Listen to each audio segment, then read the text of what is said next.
that you're okay and you're ready for the question, right? Not really, but being honest makes me ready. Okay, so our first judge will ask you the question. And nakapili na po ba siya? Ayan, pipili na po. Judge number 1, that is Miss Dory. Uulitin niya yung tanong twice. So, Hi, candidate number 1. Hindi nervyos? Kalma. Okay. This is your question. What do you say to yourself when you look into the mirror before you going on stage?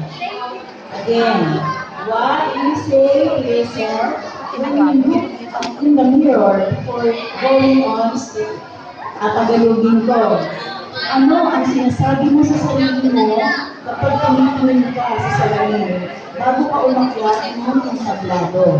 Again, ano ang sinasabi mo sa sarili mo kapag tumitingin ka sa salamin bago ka umakyat ng entablado? I say that I can do this and I will always win.